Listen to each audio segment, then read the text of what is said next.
passer maintenant à la phase d'échange avec nos 3 témoins. Alors j'en profite pour dire, on a 3 témoins sur cette thématique, ce qui n'empêche pas évidemment les autres témoins de pouvoir poser des questions ou réagir s'ils le veulent. Mais en premier lieu, on va donc demander à Edouard, Nadine Courreau, Edouard Bournac, Nadine Courreau et Xavier Saint-Sou, d'abord en 2 mots de dire qui vous êtes, et puis après de questionner. Alors peut-être je vais demander aux 4 chercheurs de revenir ici, de manière à ce que on puisse les voir et puis que les échanges soient plus simples. Pardon pour ceux qui sont un peu au milieu, mais ça va fonctionner. Donc pendant ce temps-là, peut-être vous pouvez vous présenter tous les 3 en 2 mots qui vous êtes et ce que vous faites. Oui, donc Edouard Bournac, mabouteille.fr. Chez Ma Bouteille, on est spécialisé dans la personnalisation de bouteilles de vin et de caisses de vin en petite série pour des entreprises et même des particuliers qui souhaitent faire leur propre packaging. Et issu d'une famille de viticulteurs. Voilà, des viticulteurs à Fronsac, dans le Fronsac. Ouais. Xavier ? Oui. Xavier Saint-Sou, donc je dirige une imprimerie spécialisée en étiquettes de vin, étiquettes et médailles pour le concours. Depuis quelques années, je ne suis pas du tout issu du milieu de l'imprimerie, je suis plutôt issu du milieu marketing et des consommateurs et de l'agroalimentaire. Aujourd'hui, c'est ma vie au quotidien, les étiquettes. Voilà, on en parle. Nadine ? Et donc moi, je suis la dirigeante d'Evoé, qui est une agence de marketing du vin, marketing web aussi, quand même spécialisée beaucoup sur les contenus. Et donc ce travail m'a particulièrement intéressée parce que je sors d'un travail avec une winery géorgienne sur refaire toute une ligne de produits. Et ils voulaient les étiquettes et j'ai dit mais on va d'abord travailler sur l'identité du produit. Et donc c'est tout particulièrement intéressant. Du coup, voilà, vos premières réactions, questions. C'est vrai que ça m'a intéressé vos quatre interventions. Parce qu'en fait, là, la problématique, c'était un nouveau produit avec une image, les vins géorgiens qui sortent d'une période russe, qui n'ont pas encore une image qualitative très forte, même s'il y a une histoire très forte. Et donc, le but, c'est conquérir le marché international avec quelle image, quoi. Et donc, on a travaillé sur à la fois garder une identité géorgienne, mais qu'on a légèrement gommé pour donner une image grand cru, puisque c'était un positionnement haut de gamme de produits. Et donc, on a travaillé à reprendre des codes des grands crus, éventuellement Bordeaux ou américains ou autres. Voilà. Donc, c'était tout particulièrement intéressant. Edouard, vous aviez... Moi, si je peux me permettre, c'est très intéressant également. Et sur il manquait une partie sur le positionnement en prix des bouteilles auxquelles on parlait. Vous étiez plutôt sur des bouteilles entrée de gamme. Je pense que voilà, sur des bouteilles entrée de gamme, milieu de gamme, on peut aller sur des étiquettes attractives, fun, humoristiques. Sur des étiquettes de luxe, sur le haut de gamme, on est plus limité. Il faut qu'on respecte des codes, la tradition. On a des étiquettes sur du haut de gamme qui sont très modernes, très épurées. Mais la dimension pictogramme, image, fun est quand même limitée. Vous, en fait, vos études se concentrent plus sur des vins de milieu entrée de gamme. C'est bien ça ? Oui. Alors moi, je vous rejoins sur le fait que fun, nous, notre étude, alors nous, c'est le prix qui sont payés, hein, donc c'est un prix perçu, une image prix, c'est autour de 8 € avec une variance des prix qui n'est pas très importante, qui n'est pas très importante, alors que quand on est dans le typique, on est à 14 €, mais ça peut aller de 2 à 25, alors c'est pas du tout de gamme, hein, on est d'accord, hein. Mais c'est plus, moi je dirais, une problématique de la perception des prix sur une étiquette typique est extrêmement large, sur une étiquette fun, c'est un peu plus réduit. Alors je suis d'accord avec vous, pour une étiquette fun, ils ne sont pas prêts à payer 14 €. Donc voilà, nous, ça, pour eux, c'est pas ça le prix, hein. C'est pour 8 €. Nous forcément, on était obligé de prendre des vins de moyenne gamme aussi pour des raisons budgétaires, parce qu'on ne pouvait pas prendre des vins de très haut de gamme non plus pour faire tester à 150 consommateurs, etc. C'était un peu compliqué. Donc on s'est aussi centré là-dessus, en se disant qu'il y avait peut-être plus de marge de manœuvre sur les vins moyenne gamme, comme vous le dites, en termes de graphisme, mais finalement, nous, nos résultats vont un peu à l'encontre de ceux de François, puisque nous, on montre qu'il y a quand même un fort attachement, et c'est la thèse de Franck aussi le montre, qu'il y a un fort attachement au code classique, même pour les vins entrée de gamme et bas de gamme, quoi, parce que c'est un repère. Ça, c'est un petit peu la thèse de France et des travaux qu'on avait fait ensemble, de montrer un petit peu ça. Alors, c'est sans doute que ça a évolué depuis, peut-être aussi. Non, on n'a pas les mêmes échantillons. Oui, c'est un public européen, français. Nous, on est français. Hein. Ouais, Et vous êtes américain. Est-ce que cette étude fun, etc., a été faite sur un public européen ou français? Non. Non. On n'a pas pu le faire. Donc, voilà. Mais c'est un public américain, donc c'est pour ça que c'est. Xavier? Oui.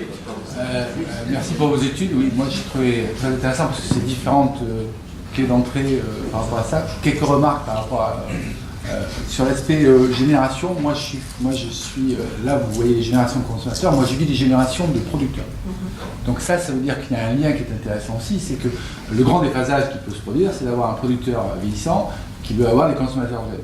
Donc clairement sur l'étiquette, moi j'ai un alors je ne parle pas forcément pour les très grandes sociétés, mais pour les châteaux indépendants, j'ai clairement à chaque fois qu'on fait je n'ai pas cité, mais on a une grande activité de création aussi à l'intérieur de l'impression, parce que c'est là que ça commence. J'ai très souvent, j'appelle un conflit de génération entre le père producteur qui est en train de transmettre aux enfants, la fille, le fils, et globalement, en fait, ils ne veulent pas les mêmes étiquettes. Donc ça c'est un vrai point. On a une tendance très générale qui est allée vers les purs, qui est de dissocier de plus en plus la technique, donc la réassurance, les éléments techniques du vin, la réassurance, et le côté marketing, qui est donc l'attractivité. Alors il y a un point que vous n'avez pas cité, mais quand même qui est pour moi fondamental au quotidien, c'est qu'une étiquette, c'est pas qu'une étiquette, c'est une étiquette et une contre-étiquette. Donc ça veut dire qu'aujourd'hui, hier on avait beaucoup de choses sur une seule étiquette, et madame pourra me contredire, mais c'était d'ailleurs imbuvable, si on me permet cette expression. Aujourd'hui, on a une tendance quand même assez importante, là où c'est possible, d'avoir l'étiquette qui travaille sur l'attractivité, sur la séduction, sur le plaisir, sur des tas d'éléments subjectifs, la symbolique, et le côté la contre qui rassure, parce qu'il y a des cadres législatifs. Avec mes clients, je travaille sur différents clients internationaux, donc les cadres législatifs. L'étiquette peut être la même, la contre, elle n'a rien à voir. Parce que globalement, la législation chinoise, canadienne ou américaine n'est pas du tout la même. Donc là, on produit de façon à façon pour ce type de choses. Donc cette étiquette et contre-étiquette, je pense qu'il faut la prendre plus en compte, parce que c'est un point fondamental aujourd'hui, vous retrouvez partout. Troisième point, je dirais, qui me paraît important, c'est que, là je m'adresse à madame, la notion de code sur le vignoble bordelais et sur le reste des vignobles, à mon avis, est très différente. C'est-à-dire qu'aujourd'hui, pour l'essentiel, je fais des vins dans le type bordelais, j'ai quelques clients ailleurs, j'ai du Jurançon, j'ai du Sud-Ouest, j'ai même des gens beaucoup plus loin. J'ai pas tout à fait cette perception des codes quand on fait aujourd'hui les verrous mis peut-être volontairement, involontairement, je ne sais plus, mais enfin, en tout cas en bordelais sur qu'est-ce qu'on fait et qu'est-ce qu'on n'a pas le droit de faire, avec le Languedoc, il n'y a rien à voir. On est très facilement fun et local et relativement peu codifié, parce qu'ils sont plus jeunes, ils ont tout modifié. Quoi. Je crois que c'est le dernier point. Et dernier point, tu l'as dit, il y a un point pour moi qui est hors norme, enfin, hors étude, c'est les produits de luxe pur. Où là, j'ai quelques clients qui sont assez très haut de gamme. On met à peu près 3 ans pour modifier un virgule. Quoi. Je veux dire, donc, et pourquoi? Parce qu'ils ont l'essentiel, c'est de maintenir leur marque. Voilà. Après, c'est toujours le risque des expérimentations. Ça veut dire qu'on crée des choses artificielles. Après, nous, ce qui nous intéressait, c'était de voir la typicité des vins de Bordeaux et donc de prendre ces vins de Bordeaux parce que les codes sont très forts. Ouais. Après, il y a aussi d'autres effets qui s'ajoutent et le réseau de distribution va aussi jouer un rôle modérateur sur ce lien entre typicité et intention d'achat, intention de etc. Donc effectivement, il y a beaucoup de choses qui viennent se rajouter, qui ajoutent de la complexité au lien. On a conscience, mais c'est vrai qu'il faut présenter des choses, il faut prendre des choses au fur et à mesure. Alors aussi, pourquoi on a choisi les étiquettes? Alors de plus en plus, les sociétés d'études de marché étudient les comportements d'achat en distribution, parce qu'on sait très bien que entre les intentions réel. Alors c'est pour ça que nous on a décidé de choisir les étiquettes parce que c'est la première chose que le consommateur voit. Après ça, il peut retourner la bouteille, mais la première chose c'est l'étiquette et donc l'attractivité de l'étiquette, surtout dans un rayon où il y a 800 références, c'est une question qui est cruciale. Donc voilà, avec des distributeurs qui, alors je pense qu'il y en a dans la salle, qui commencent à penser peut-être qu'il va falloir faire une catégorie marque et une catégorie château. Donc, voilà, et c'est pour ça qu'on a choisi, que nous on a choisi des étiquettes parce qu'on s'est placé par rapport à l'achat en distribution. Voilà. Mais ce que vous disiez d'ailleurs confortait un peu ça, c'est-à-dire que nombreux, notamment sur le Bordelais, sont les producteurs à épurer l'étiquette qui va avoir l'attraction et à mettre toutes les mentions réglementaires sur une contre-étiquette. Moi, je voudrais revenir sur l'idée de contre-étiquette avec votre travail parce que j'ai trouvé ça tout particulièrement intéressant. Tout le monde est intéressé en France comme ailleurs à savoir plus sur le vin qu'on va déguster et les gens ont toujours besoin de réassurance, donc je trouve que c'est un travail vraiment très intéressant d'avoir une codification la plus rationnelle possible, c'est ce que j'ai compris. Et je reviens à mon exemple de mes clients géorgiens. Pour moi, ce serait fondamental de pouvoir leur proposer, on n'a pas encore travaillé sur la contre-étiquette, de pouvoir leur proposer ça sur la contre-étiquette parce que eux, ils arrivent avec une inconnue qui connaît les vins géorgiens. Il y a quand même très très peu de gens. Ils attaquent un marché international et donc ce serait vraiment important. En plus, ils ont un type de vin qui sont les Véry, qui sont tout à fait spécifiques. Ce serait vraiment important de pouvoir expliquer aux consommateurs de façon facilitée ce qu'il va trouver dans la bouteille. Après ça, alors c'est compliqué. Le fruité, non fruité, encore ça passe, mais après ça, la perception de ce qui est fruité, non fruité, pour l'ensemble, ici, c'est peut-être pas la même. Donc, oui. Mais là se pose la question de. Alors, fruité, non fruité, mais quand même, il y a quand même, voilà, le sec ou pas, ça donne déjà les idées, et il y a toujours la réassurance. Donc, pour la commercialisation, c'est important. Après, c'était juste des exemples, les marques un peu oui, voilà. Et s'adapter à des familles voilà. de vin. Ouais. Aujourd'hui, vous avez travaillé déjà sur combien de marques? Non, pas du tout. C'est à venir. C'est à venir. Et vous avez besoin de financement, en fait, vous ne savez pas encore dans quel délai. D'accord. Merci. Est-ce qu'il y a des questions dans la salle? Oui, des questions, des remarques, des commentaires. Allez, ça marche. Bonjour, excusez-moi, je suis là. J'ai une question sur le rôle alors c'est peut-être par rapport au nombre de ventes qui se font, c'est peut-être peanuts, mais est-ce que le rôle d'un chef de rayon ou d'un caviste peut gommer l'effet marketing, l'effet de l'étiquette? C'est-à-dire que moi, je vais plutôt faire confiance au caviste ou au chef de rayon qui me conseille la main que l'étiquette que je vais regarder en premier. Oui, enfin, moi, mon point de vue de par ce que j'ai pu lire sur la question est que, évidemment, l'effet du réseau de distribution va avoir un impact important sur le rôle de l'étiquette et le gommage. Après, la majorité des ventes aujourd'hui se font encore en GMS et donc forcément, on a une importance de l'étiquette dans ce sens. Moi, je pense que plus l'étiquette est atypique, plus elle a besoin de conseils, de prescriptions, etc. La question qu'on pourrait se poser même, est-ce qu'une étiquette locale, le second vin, est-ce qu'il ne faudrait pas le vendre seulement en direct? Donc voilà, parce que c'est le vin du vigneron, entre guillemets, et donc voilà, c'est-à-dire que plus l'étiquette est atypique, plus on a besoin, je pense, de prescripteurs, entre guillemets. Voilà. Atypique pour vous, c'était pas fun? Si, c'est fun ou local. Parce que le fun, elle avait beaucoup d'attractivité, vous nous montriez. Oui, mais alors ce qu'il y a, c'est que la question, c'est, alors d'abord, c'est pour un public américain qui a quand même l'habitude d'avoir des étiquettes fun. Donc voilà, c'est-à-dire que moi, je ne sais pas, dans les vins californiens, qualifier une étiquette typique. Donc, à Bordeaux, je sais, mais donc voilà, je pense que quelqu'un qui est aussi, alors on avait novice, expert, etc.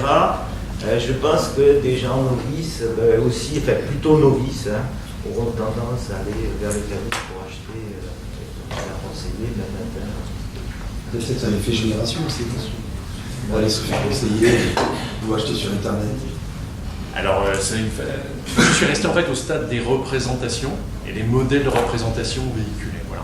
Je pense que ici, tu étais un peu plus loin en fait dans le lien entre l'étiquette et la génération. Non, l'étiquette des générations, effectivement, le lien, nous, qu'on a pu trouver, c'est que certains individus étaient plus sensibles à l'étiquette que d'autres et qui se laissaient plus facilement tromper. Après, la question de départ, c'était celle des réseaux de distribution, et effectivement, moi, je pense que le réseau de distribution va gommer l'effet étiquette, assurément, puisqu'il apporte une autre information, et à partir du moment où le consommateur n'est plus seul devant son étiquette, il peut se référer à d'autres choses. Donc, effectivement, il faut adapter aussi le rôle de l'étiquette en fonction des réseaux de distribution, évidemment. Après... Ce qui est pour partie le cas. Je ne connais pas exactement en fonction des générations les modalités d'achat, les réseaux qui sont favorisés en fonction des générations. Peut-être que vous avez des infos là-dessus. Personnellement, je n'ai pas d'informations en tête, savoir si effectivement les jeunes achètent plutôt en GMS ou plutôt chez les cavistes, je ne sais pas. Je ne sais pas. C'est grandement en fonction de l'occasion. On peut confirmer que les achats sont toujours plus particulièrement faits par les agents féministes. Parce que c'est quelque chose qui circule beaucoup. Dans notre étude, non. On n'a pas de différence entre les hommes et les femmes au niveau du consentement à payer, etc. Donc voilà, alors, là, notre étude, on n'a pas des acheteurs réels. Donc là, c'est vrai, ce qui manque à cette étude, c'est de prendre, voilà, je vais dans un rayon vin et on analyse des packaging à travers des acheteurs réels. Donc voilà, dans le chariot, donc voilà, c'est... Peut-être la question de monsieur aussi renvoyée à un élément que vous avez évoqué, qui était, et qu'on maîtrise mal peut-être encore aujourd'hui parce que c'est encore récent et en développement, c'est sur cette partie conseil, c'est le numérique. Effectivement, le développement de nombreux outils, applications, alors je scanne l'étiquette, je partage les réseaux sociaux, j'ai les informations, enfin voilà, je peux avoir plein de choses avec mon smartphone, depuis le QR code où j'ai le site du viticulteur et je me rends compte qu'il est comme ci, il est comme ça, je vois la vidéo, etc., jusqu'à des recommandations. Ça peut bouleverser quelque part ces accolages. Moi, c'est ce que j'ai pu observer en fait sur la génération Y, c'est qu'il y a beaucoup de déclaratifs par rapport à ça. Voilà. Ce qu'il faudrait vérifier, c'est quelle est la mise réelle en pratique. Et donc c'est un peu ce décalage qui pourrait faire l'objet en fait d'une prochaine recherche. Je pense que ça serait intéressant parce qu'effectivement, spontanément, intuitivement, on pense qu'y compris sur les générations les plus habituées à utiliser ce type d'outils, il doit y avoir du décalage entre le déclaratif et le réel. Si je puis compléter sur le côté numérique, enfin, toutes ces informations QR code, l'étiquette intelligente, on en parle beaucoup plus qu'il y en a aujourd'hui. C'est-à-dire que la réalité aujourd'hui, je vois ce nombre d'étiquettes qu'on fait, on fait un certain nombre de choses, ça reste relativement. On croit tous que c'est devenu presque systématique. Nous, on a des applications parce qu'il faut scanner pour vérifier qu'on a noté les grossesses, mais il n'y a pas tant que ça. C'est sans doute en devenir, c'est-à-dire qu'on a beaucoup parlé, mais c'est comme tout, à un moment donné, on annonce la tempête, puis elle ne vient pas, puis tout à coup elle vient, mais pour le moment on ne l'a pas, c'est-à-dire qu'on n'a pas donné à l'opportunité finalement à la génération Y, sous une grande forme, de vraiment encore massifier, je dirais, son action encore numérique. Je voudrais parler d'un autre secteur, qui est le secteur culturel, les jeux vidéo, où là, finalement, chez Cultura, la question qu'on se pose, c'est est-ce que finalement, Cultura ne va pas devenir un lieu où on va tester des jeux et qu'on va acheter sur Internet. Donc voilà, c'est-à-dire que là, pour l'instant, dans le vin, on a les achats sont en GMS, sont physiques. Bon. Dans d'autres secteurs d'activité, il y a ce basculement et donc le cross-channel est beaucoup plus important que dans le secteur vin. Après ça, il y a chez Carrefour, il y avait la mise en place d'un automate pour aider au choix. Bon, ça n'a pas été très généralisé. Alors pour le vin, il n'y a que le caviste qui va faire goûter, qui va servir de showroom et l'achat va se faire sur Internet après. C'est ennuyeux pour le caviste. Non, mais il y a des modèles à trouver. On voit de plus en plus, effectivement, France Europe, de bar à vin, de lieux de rencontre, de discussion, de dégustation, où on peut d'ailleurs partir avec la bouteille, mais où finalement on vient découvrir des vins et qu'on achètera ou pas plus tard ailleurs. Voilà, qu'on achètera plus tard sur Internet. Et le caviste aura un site Internet. Et il faut que le caviste ait une vision multicanale.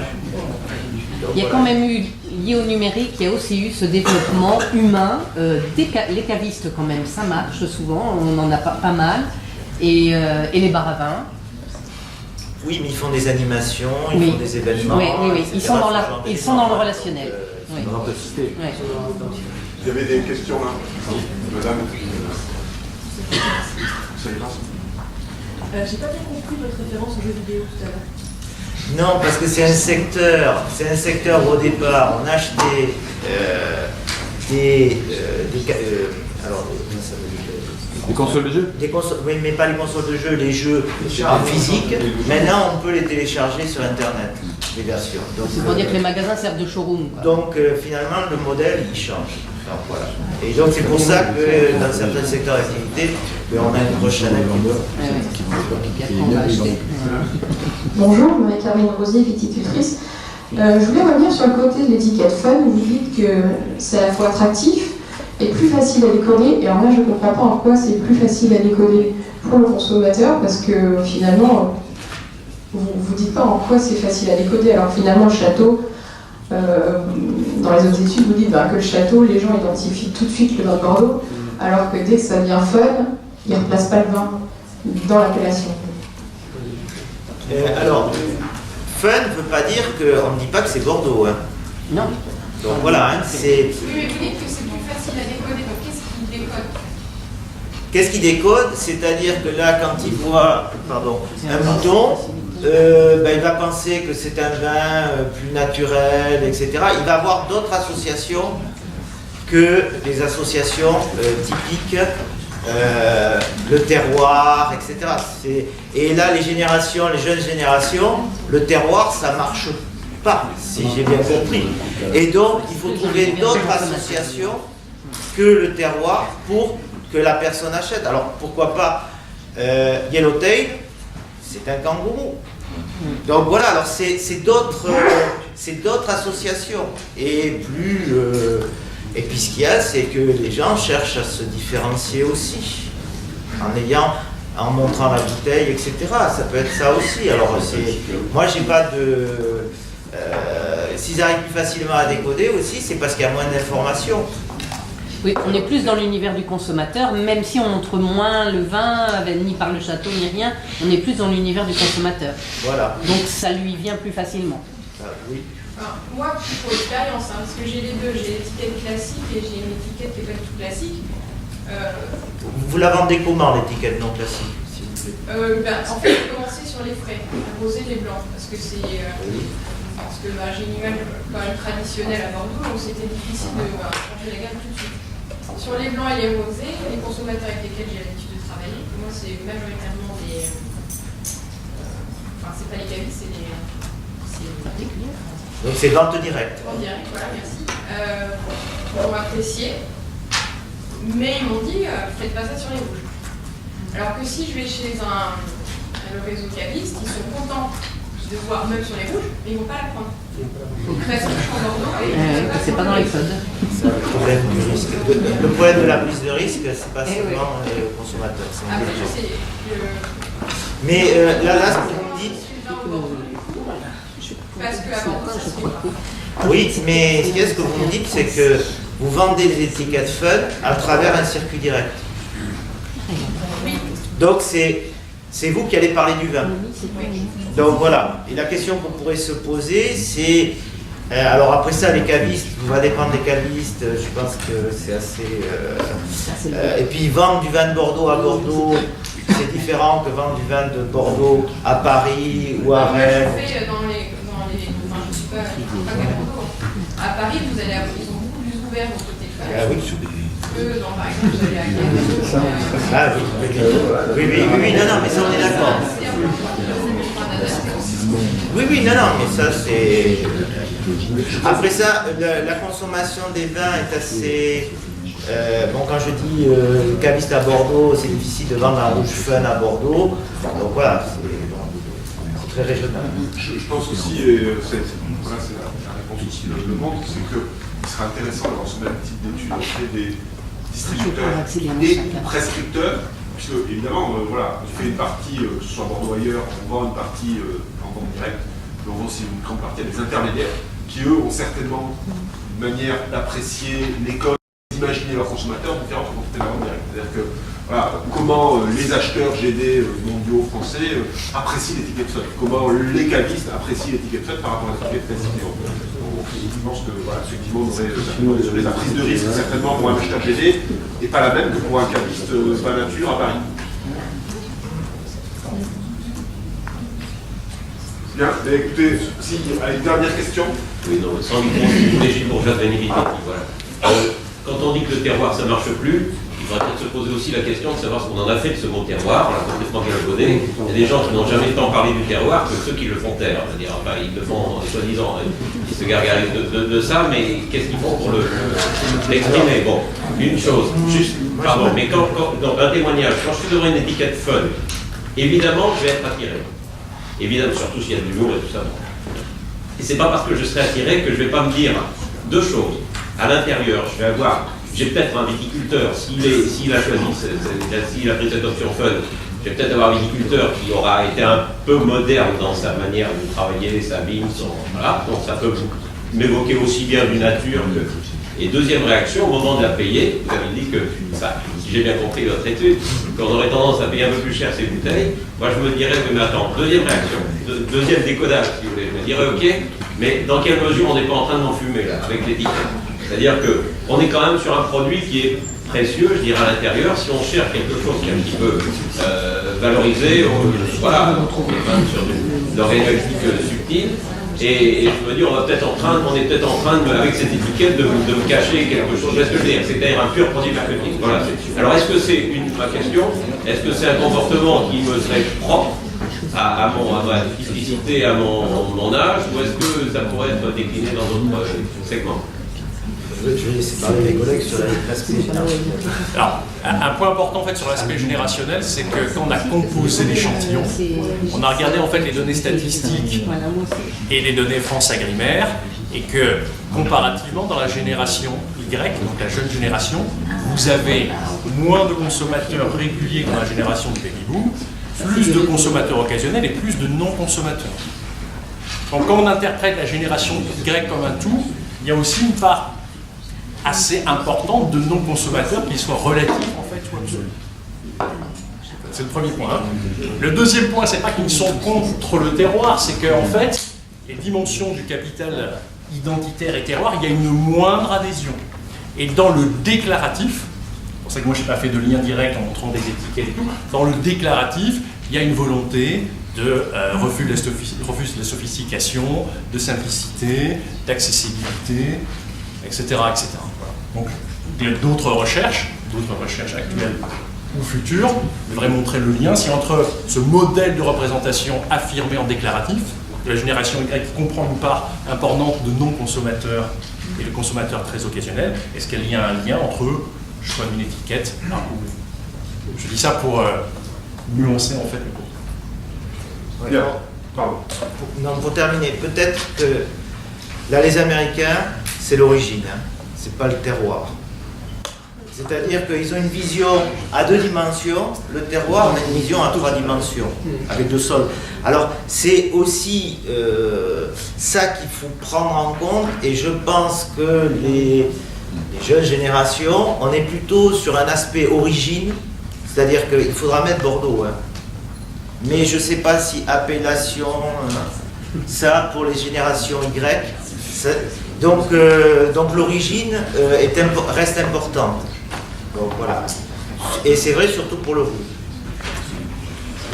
Merci bien, on va arrêter là.